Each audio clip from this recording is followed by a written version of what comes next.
আওয়াজটা শুনে বুঝতেই পারছেন কতটা ক্রিস্পি হয়েছে। তো এর মধ্যে থেকে আমি একটা কাবাব আপনাদের ভেঙে দেখাচ্ছি। দেখুন ভিতরটাও কত সুন্দর হয়েছে। উপরটা যেমন ক্রিস্পি আর ভিতরটা দেখুন নরম আর জুসি। দেখুন দেখতে কি দুর্দান্ত, আর খেতে তো অসাধারণ টেস্ট।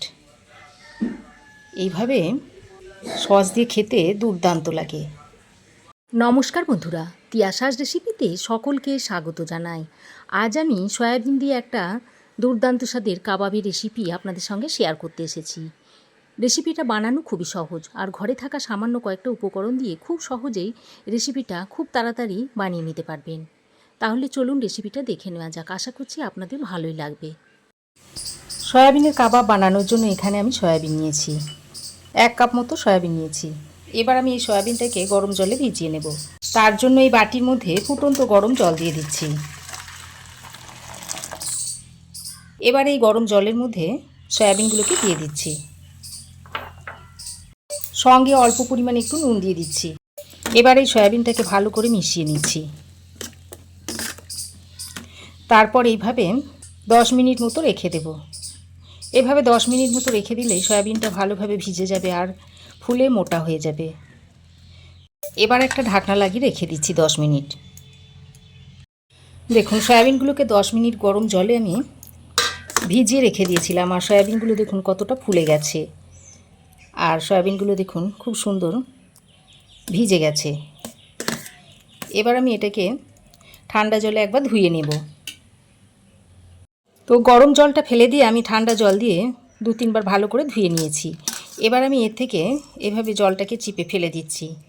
তারপর একটা মিক্সিং জার নিয়েছি, মিক্সিং জারের মধ্যে ভরে নিচ্ছি।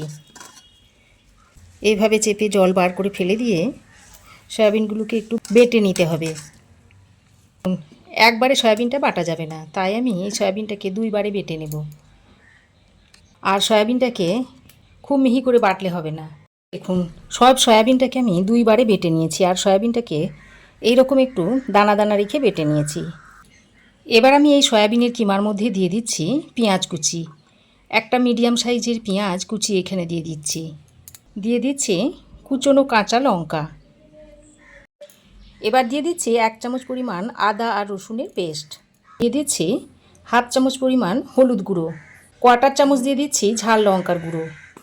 কালারটা যাতে সুন্দর আসে সেই জন্য কাশ্মীরি লঙ্কার গুঁড়ো দিয়ে দিচ্ছি 1/2 চামচ পরিমাণ।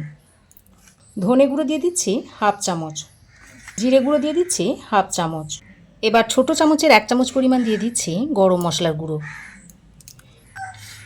এবার দিয়ে দিচ্ছি কিছুটা কারি পাতা কুচি। আমি এখানে কারি পাতা দিচ্ছি, আপনারা চাইলে পুদিনা পাতা কিংবা ধনে পাতা দিয়ে দিতে পারেন, তবে কারি পাতা দিলে খেতে খুবই টেস্টি হয়। কাবাবের স্বাদটা একদম অন্যরকম হয়। এবার আমি এর মধ্যে 1 টুকরো পাতিলেবুর রস দিয়ে দিচ্ছি। আমি পাতিলেবুর রস দিচ্ছি, আপনারা আমচুর পাউডার কিংবা চাট মশলা যে কোনো একটা দিয়ে দিতে পারেন। আর এই পাতিলেবুর রস দিলে খুবই চটপটা হয় কাবাবের স্বাদটা।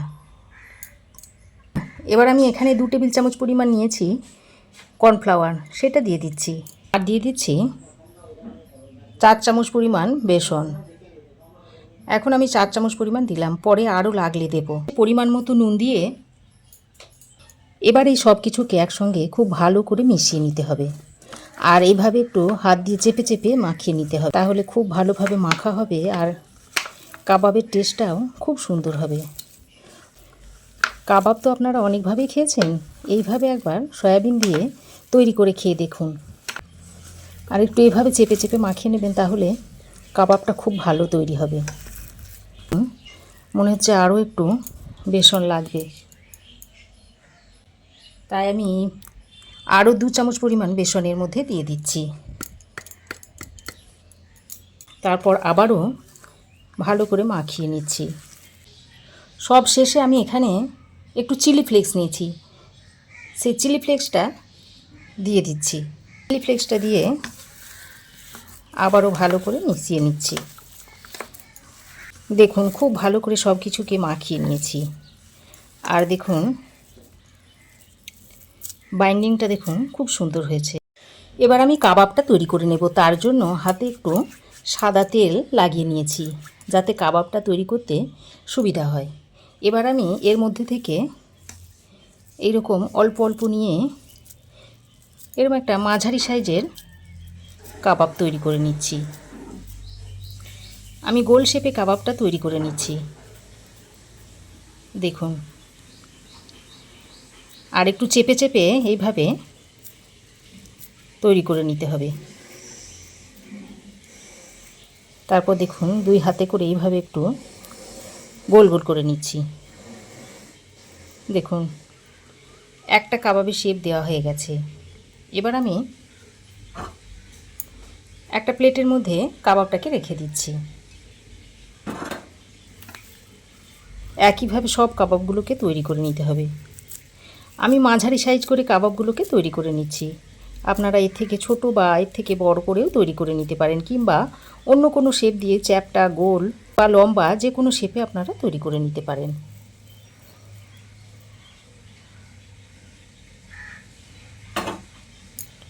আরও একটা তৈরি করে নিয়েছি। একইভাবে সব কাবাবগুলোকে তৈরি করে নিচ্ছি। তো দেখুন সব কাবাবগুলো তৈরি করে নিয়েছি। কাবাবগুলো ভাজার জন্য গ্যাস অন করে একটা কড়াই গরম করে নিয়েছি। তারপর এর মধ্যে দিয়ে দিচ্ছি পরিমাণ মতো সাদা তেল। এবার তেলটা হালকা গরম হয়ে এলে যে কাবাবগুলো তৈরি করে রেখে দিয়েছিলাম সেই কাবাবগুলো তেলের মধ্যে দিয়ে দিচ্ছি। যে কটা কাবাব ধরে সেই কটা কাবাব আমি এই তেলের মধ্যে প্রথমে দিয়ে দেব। তবে কাবাবগুলোকে দিয়ে সঙ্গে সঙ্গে নাড়াচাড়া করবেন না। কাবাবের এক সাইডটা একটু শক্ত হয়ে এলে এইভাবে কাবাবগুলোকে উল্টে পাল্টে দেবেন, তাহলে দেখবেন কাবাবটা খুব সুন্দর ভাজা হবে। এবার আমি এই কাবাবগুলোকে লো টু মিডিয়াম ফ্লেমে উল্টে পাল্টে ভালো করে লালচে করে ভেজে নেব। খুব বেশি হিট দিয়ে কাবাবগুলোকে ভাজা যাবে না, তাহলে কাবাবের উপরটা খুব তাড়াতাড়ি কালার এসে যাবে আর ভিতরটা কাঁচা থেকে যাবে, তখন আর কাবাবটা খেতে ততটা ভালো লাগবে না। ঠিক এই রকম একটু কালার ধরিয়ে কাবাবগুলোকে ভেজে নিতে হবে। আর দেখুন কাবাবটা দেখতে একদম মাংসের কাবাবের মতো লাগছে, দেখে মনেই হচ্ছে না যে এটা সয়াবিন দিয়ে তৈরি করা হয়েছে। তো এই রকম একটু কালার ধরিয়ে কাবাবগুলোকে আমি ভেজে নিয়েছি। এবার এগুলোকে তুলে নিচ্ছি, তুলে একটা প্লেটের মধ্যে রেখে দিচ্ছি। একইভাবে বাকি কাবাবগুলো দিয়ে দিচ্ছি।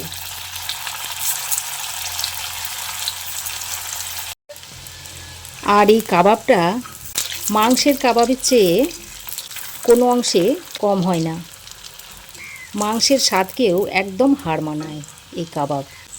তো এই কাবাবগুলো ভাজা হয়ে গেছে।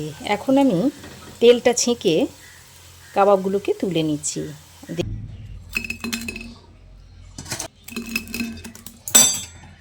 তো দেখুন সব কাবাবগুলো আমি তৈরি করে নিয়েছি। আর এই কাবাবগুলো দেখো কত সুন্দর ক্রিস্পি হয়েছে। আওয়াজটা শুনে বুঝতেই পারছেন যে কাবাবগুলো কতটা ক্রিস্পি হয়েছে। আর এই কাবাবটা আমি টমেটো সস দিয়ে সার্ভ করে দিয়েছি। এর মধ্যে থেকে আমি একটা কাবাব আপনাদের ভেঙে দেখাচ্ছি। দেখুন ভিতরটাও কত সুন্দর হয়েছে, উপরটা যেমন ক্রিস্পি আর ভিতরটা দেখুন নরম আর জুসি।